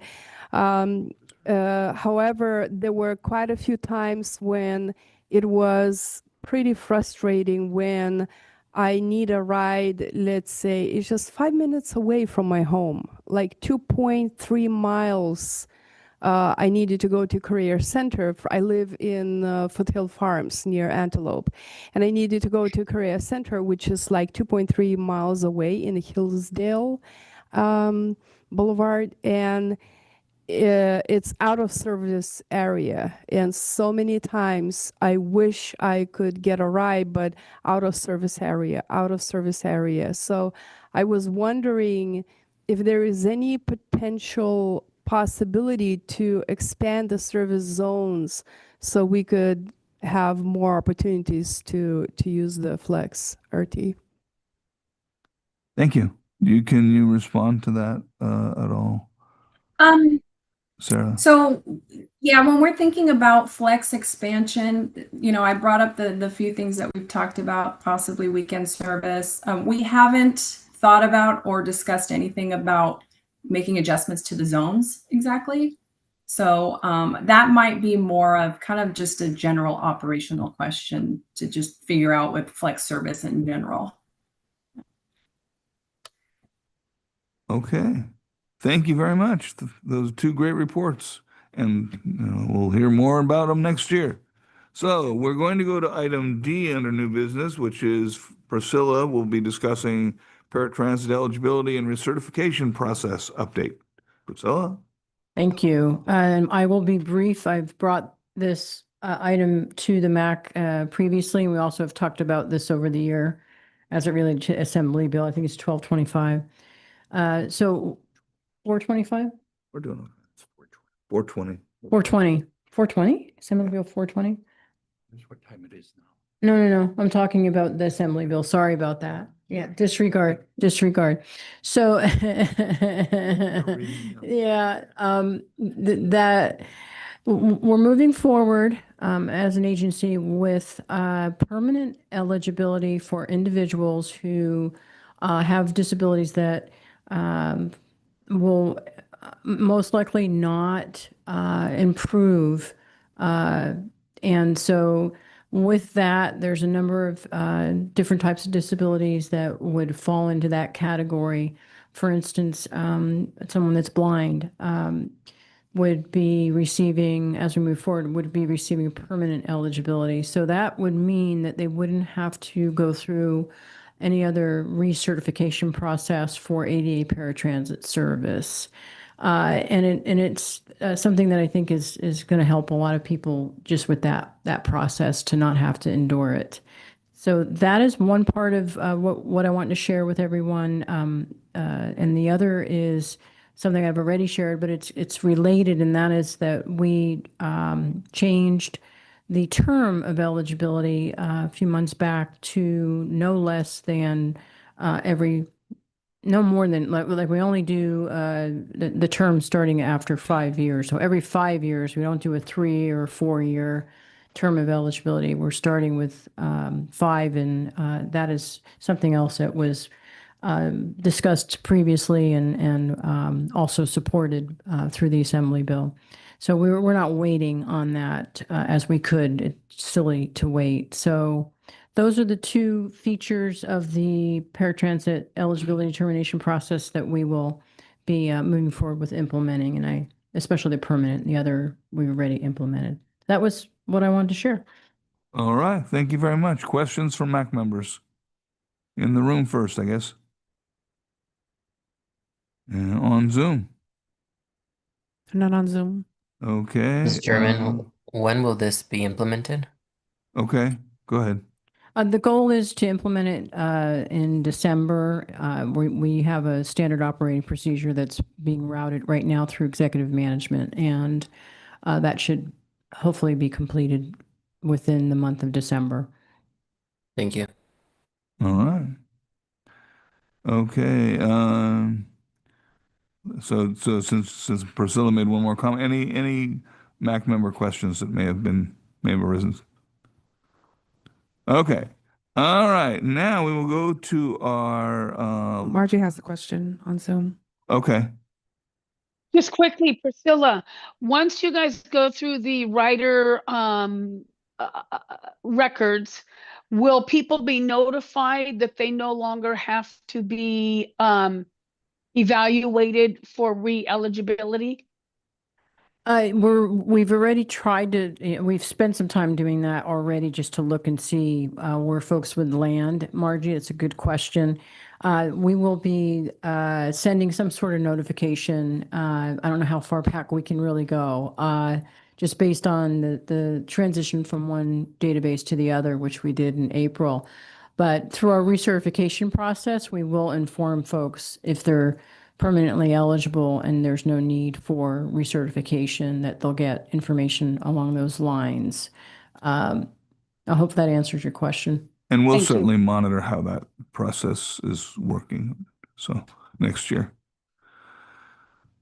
All right. We're now on to our last item, which was our first item before we started here in the room today. Operator barriers in Sacramento buses. Matt Miebach, is that the correct pronunciation, I hope? Yes. All right. Director of Bus Maintenance, Matt. You get a duo like you do for light rail, but this time's for bus. Blanca, VP Operations, and Matt Miebach right here with me. So we had a bus earlier today, and some of you got to experience boarding that bus, and this was after some concerns that were brought up by Helen. Just to give you guys a quick background, we did this barriers got installed as a result of just more assaults that were taking place with our operators. We took a series of steps to try to assist with that, and one of those was to get these barriers for the operators. It's not new in the industry. They are also being done in other agencies as well. So we did start with some funding that allowed us to get 75 total barriers.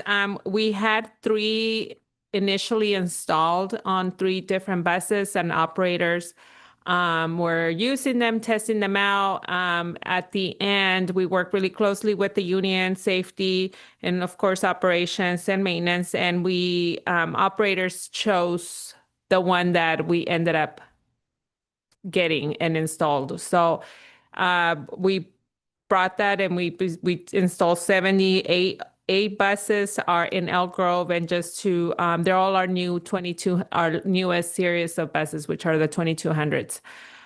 We based on what we saw, we did see what Helen was talking about in regards to her wheelchair and her mobility devices just being it's not the standard size. So we did notice what she was talking about. We also had you, Charles, and I know that you had to kind of make sure you looked at it way ahead and got yourself situated. So we do recognize that there is room for improvement. So Matt being here, he is the perfect person to see this because now he can take it back and talk to see what we can do in regards to what we have now and then to move forward because the goal is to get the whole fleet with these barriers. So we have video, we have all what we need, and we will take this forward to see what we can do, and we can continue to bring maybe back updates to you guys as what comes out of that and what changes we can make if, I don't know if you want to add anything to that. But the next buses that we were looking into getting these barriers for are 1500s, which is the majority of that's probably 96 buses of the 1500. So that will be the next step. Helen, I'm going to assume that you want this on the January agenda. Yes, please. Okay, I thought so. All right, questions or comments from that haven't been explored already today from MAC members on Zoom first. And is there someone on Zoom? No one on Zoom. No, okay, in the room. This is Melissa. Go ahead, Melissa. Oh, go ahead. I'm sorry. I didn't see her. Unfortunately, I got here late today, which is very unusual, but of course today I got here late. Is there a way I can look at the bus as well? Is there somewhere else I might be able to see it? Maybe we can work with you offline to see if we can figure something out. I know the bus is not here anymore. They came and picked it up. So maybe we can reach out and maybe have you come into our main. That'd be fine. It's my fault. Okay. No worries. We'll reach out to you and try to coordinate that. All right. Thanks. You're welcome. Doris, did you have a question? With me, Doris, I used just a regular wheelchair today just to see the difference. And every time I go on a bus, I go backwards because it's probably easier for me. So it was no problem, except when I turned, it's where the driver, it's farther. So it's less for us. So I went back, and then usually at when you come in, it's leveled like 100%. It's not. Now it's higher and it goes down. But I don't think so. That has nothing to do with the barrier. It's more of how he had. Yeah, it was just a It's because he poor maybe way that I Oh. the bus up today. Yeah. Oh, okay, because I thought I was like, Yeah, the okay. barrier had nothing to do with that. It was Oh, just the okay. way he set up the bus, so you shouldn't Got it. have that issue. I understand. Thank you. He needs to Yeah. practice. Sorry. Anyone else? Any other MAC member comments in the room? Gene, go ahead. Yeah, I saw the idea or the issue that Helen explained, and I also thought maybe it was the way it was set up. When you enter, you had a ramp and going up, and it didn't level out as a landing. It was basically continue on to the side of where the driver is sitting. And then if you make your turn, you got another sloped surface to go up. So you got two sloped surfaces to negotiate in the wheelchair, which especially individuals with upper extremity limitations in addition to the lower extremities, that would be a problem. And you mentioned just a minute ago of getting, hopefully in the very near future, the remaining fleet with new buses. Are they going to be the 2200 series, or are they going to be slightly different? Because there's other issues. The seating is terrible for people that have spinal problems, sitting there on the hard surface and bouncing on with the roads that are so bad conditions. And the front row of seats facing forward, as short as I am, 5'3", I found that I didn't have any good leg space, and I was cramped up there with my knees there and nothing to put my feet underneath the seat forward. And I think those are issues that need to be looked at.